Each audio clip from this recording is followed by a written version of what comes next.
Bonjour, messieurs les journalistes. Je pense que ça fait depuis quelques semaines où la situation se détériore davantage sur les plans sécuritaires en province de l'Ituri et en particulier les territoires de Djougou. Parce que depuis la semaine passée, nous avons appris plusieurs communications ici faisant en sorte qu'il y a des affrontements qui opposent les miliciens des CRP contre les FARDC dans la région de la chefferie de Bahema Bagourou, là notamment à Lopa, Gabarer vers Lindji. Et ce qui est très grave, c'est parce que ce sont les civils maintenant qui tombent victimes de ces barbaries. Même maintenant, je vous parle les matins de ce lundi, les miliciens de la Codeco, comme ils ont promis donc avant-hier, qu'ils vont lancer les opérations contre les éléments de CRP qui sont à Iga Barrière, selon eux, à Lopa et puis Lindji. Bon, nous, on n'a discouvert pas parce que moi, je ne donne raison à aucune personne de prendre les armes pour réclamer son droit. Même pas au président de l'IPC de Thomas Lubanga. Je ne lui donne pas raison de créer la rébellion. Mais ce qui est très grave, c'est parce que tout ce qui se passe à Djougou, les civils sont en train de payer ça. Parce que d'abord, après les affrontements qui se sont déroulés à Iga, l'autre à Lopa, Lindji là-bas, je pense que si vous regardez le nombre de civils, vers même Solenyama ici, vous allez trouver que les civils sont morts beaucoup, alors qu'ils ne connaissent même rien. C'est pourquoi je condamne fermement cette barbarie. Et je dis ici à l'État, mais fort malheureusement, je me demande, depuis 2017, est-ce qu'il est d'abord possible d'imaginer ce qui se passe dans la province de l'Ituri? Non, je pense. Parce que, comme le président de la République a toujours dit que nous sommes dans un état de droit, et d'ailleurs, c'était parmi les piliers de son programme, en disant que non, moi, je vais restaurer un état de droit. Mais est-ce que dans un état de droit, il est possible d'assister 8 ans de massacre d'abord? Quelle est la part des responsabilités de l'État? Ce qui est pire encore, c'est qu'on a appelé l'état de siège ici. C'est une nausée parce que l'état de siège vient de démissionner de sa fonction depuis avant-hier, en suivant la communication des porte-paroles des différents groupes armés de l'Ituri, notamment de la Codeco, FPIC, la FRPI et puis les autres. Vous trouvez que c'est comme si ces groupes armés se sont substitués maintenant à la place de l'État et c'est eux qui vont aller combattre maintenant les autres rebelles. On n'a discouvert pas. Je pense que ce sont des forces négatives. Je ne leur donne pas raison. Personne là-bas, je ne leur donne pas raison. Et aucun groupe armé peut se dire aujourd'hui que oh, je suis patriote.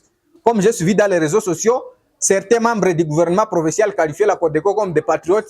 Qui vous dit que Codeco est patriote?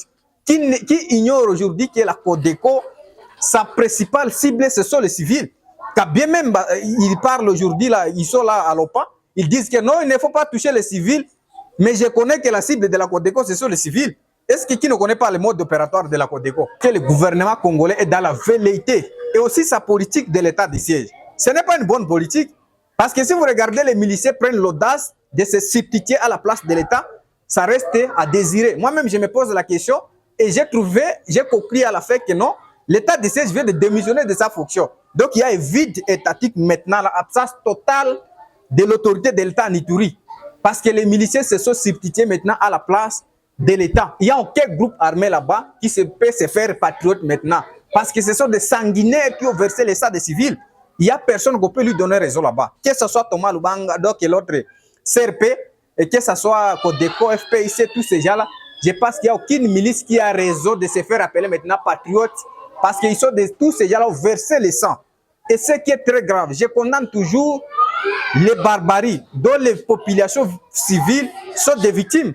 Et je prends témoin la communauté internationale représentée par la MONUSCO ici, parce que tout ce qui se passe là-bas, je pense que la MONUSCO serait en train de documenter tout.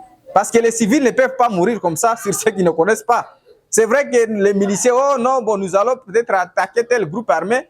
Bon, je pense que si, il faut se chercher voir les gens qui ont des armes et non chercher les civils. Parce que moi, j'ai déploré la fois passée ce qui s'est passé à Iga Barrière parce qu'il y a des civils qui sont morts là-bas. Solution au gouvernement. Ce gouvernement n'a aucun programme d'abord, aucune politique publique pour gérer les groupes armés. Ils sont dans la velléité, la faiblesse totale. Il n'y a même pas moyen de leur donner la recommandation parce qu'ils ont démissionné de leur mission. Maintenant, la bougne, c'est vide étatique. Je ne sais même pas s'il y a un commandant des opérations ici parce que les miliciens se sont substitués à la place de l'État. C'est évident si vous suivez la communication des porte-paroles de ces différents groupes armés. Vous trouvez que l'État a démissionné et ce sont maintenant les miliciens qui prennent les décors maintenant sur les rôles de l'État. Et c'est ce qui est très grave. En tout cas, j'interpelle beaucoup les chefs de l'État et aussi les députés nationaux parce qu'ils doivent comprendre que ce qui se passe à Djougou, ce sont ces électeurs.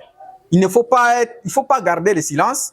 Je leur demande de réagir, mais aussi le gouvernement central doit réagir rapidement sur ce qui se passe à Ituri, parce que nous n'allons jamais accepter que le sang de nos populations civiles s'est versé à cause des intérêts politiques.